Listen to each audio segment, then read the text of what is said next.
Hello and welcome to Talking About Games. I am Pascal and I talk about games.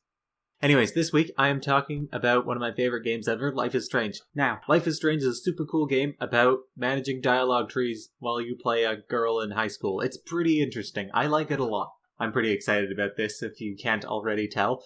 Just so you know, I'm going to spoil basically not the entire plot of Life is Strange, but I'm going to spoil some fairly serious parts of it that happen in the first 2 episodes. So go play it if you don't want to be spoiled. I think you should go play it anyways, because the game is super cool. Anyways, jumping right in. This week, I'm talking about context, and the way that these linear story-based games change not the events, but the context. That is what you're affecting. Context, and the game changes you, and how you perceive it, rather than the game itself changing based on what you do, which I think is way easier. So, what is Life is Strange? I've kind of already been over that, but one more time. Life is Strange is a series of dialogue trees. That's it. That's the game. There's a lot of dialogue. That's all. There's dialogue. There's also some puzzles. I don't really like the puzzles, so I don't count them as part of the main game. But I think it's, even though there are puzzles, the main focus is definitely on the dialogue and the story. It's definitely a story-focused game. Important thing to note, and I bring up Mass Effect because a lot of people were disappointed by this when they found out that the decisions don't matter. Because these are really linear games, and what you do isn't going to change a whole lot. Maybe you get to change the order in which you do things, but for the most part, it's going to be a straight line, events happen the way that they happen, and that's not a super big deal. And I don't think that's a big deal, because, you don't need to change big events in order to have an impact. Getting to tinker with dialogue trees and getting to see all the little dialogue options is something that I absolutely love to do. I love just talking to the characters in the game. Maybe it's because I don't talk enough to people on my own. But I love talking to characters in games and finding out what they can say and what responses or go with what and how this all affects. I was fascinated when I found out that a lot of the characters in Mass Effect said the same thing back multiple times. Because what you said to them first changed what the second thing meant. It was great. And that's what it is, right? The games change you.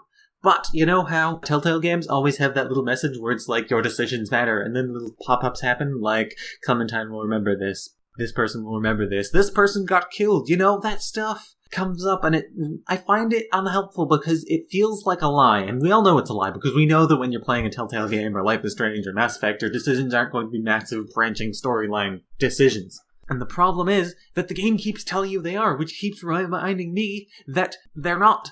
The feedback that the game gives is different from what actually happens in the game.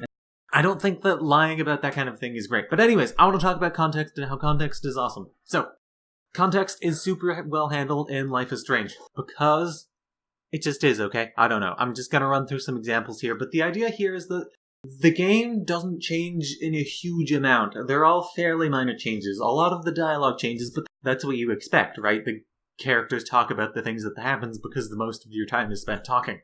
And you do get a few scenes here and there for some of the things that I talk on, and one of the nice things is the text messages you get actually change a lot, and they help make the world feel a lot bigger. On that note of the world feeling a lot bigger, I want to talk about a little interaction that happens in episode 1 with a character called Juliet.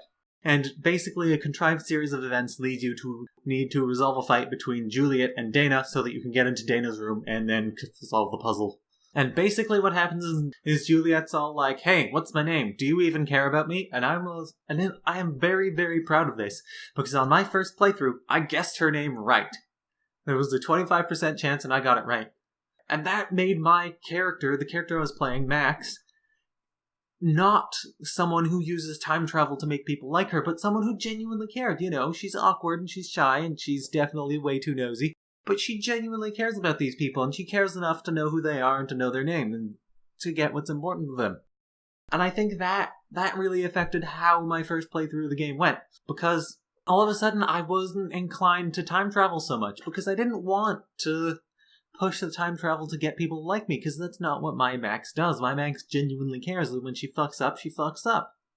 And that led to a really interesting experience. Whereas the opposite happens if you don't get it right, you get this little cutscene. Julia gets all mad at you for not knowing her name. And then you rewind time, and then she forgets all about it. And this sets up all the stuff that comes in later in the game about how, is it really okay that Max is just rewinding time on people to befriend them? And that seems kind of sketchy when you think about it. And it's like, that is not okay, right? And so you've got this cool interaction going on there. But you've also got Max didn't know her name. Max had to rewind time. And this doesn't change the game at all. This interaction does nothing different.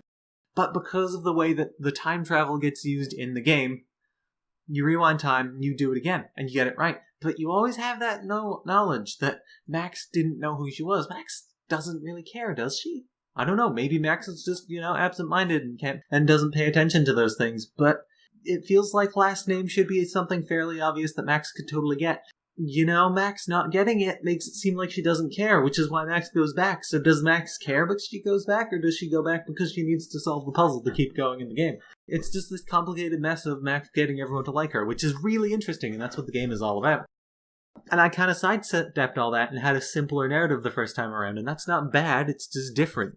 I want to talk about the time travel for a sec and talk about how awesome it was for me to have an in-game, in-character reason to save scum and go back to the first episode and tinker with things and make different decisions and see what the long-term outcomes of things were, instead of just rewinding through the last conversation and trying the other option when there was a choice presented. I really liked having the option to do that, and I ended up playing like Max as a weary time traveler because I just went through the game a lot. And by a lot, I mean I've put 70 hours into the game. I really like this game. Alright, anyways, the second bit is kinda serious, so I'm just gonna... Yeah, I don't know how to deal with this well. Kate tries to kill herself by jumping off the roof of the building, and Max is up there trying to stop her. And this is a huge moment, not because of the moments that it changes, or the dialogue that it changes, or the text that it changes, because, the dialogue still has more or less the same tone. It's just the details that get shifted around. Everyone feels bad for bullying Kate because Kate, was dealing with it really badly. And everyone feels guilty for pushing her into a bad position like that, independent of whether or not she's still alive. But what it does is it changes the entire dynamic of the story, because all of a sudden you get the game branching on one hand of Max, the person who can save Kate, and Max, the person who can't save Kate. And Max, who can save Kate, is awesome. She's all about the hero stuff, and the game really pushes the hero angle. So this is Max as the hero. Max can do this. Her time travel's great, but she's still capable on her own. She can accomplish things, and she is good. And she really tries, and then it hits that much harder when the game smacks you in the face and goes, "Hey, Max, why are you befriending all these people by erasing their memories? That's not what friends do. Friends don't constantly cheat through their conversations. They have actual conversations." And so when the game does that, it hits that much harder. Whereas in the story where Max can't save Kate, it's a much more somber story, right? It's a lot darker because Max doesn't always have a solution. Max ends up needing to rely on her powers more. Max can't do things on her own as well. And so you build in that reliance on her powers to the characters as pushing her to be a hero, rather than Max being a hero on her own and the powers just make her so much better at it. And I think that's really where the strength of these games is. And, you've got to talk about it as it is, right? You can't say that, oh my god, this game changed so much and that's why it was good. No, because it wasn't.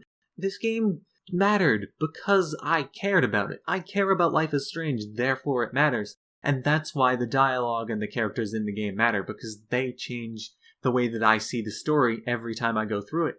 It's not that the game changes a lot. The game changes enough that I see it in a different light. It's almost like a theater mask, right? Where if you tilt it, you get different expressions at different angles and under different lighting. It's kind of like that. You do as little changes as you can as a developer in this style of game to shift the player's views on things. And that's really good. Alright, I've talked pretty excitedly. This was fun, guys. I like doing more happy stories. I don't know, next week, I'm going to talk about Shadowrun Returns next week, because I have a fun idea for that planned out.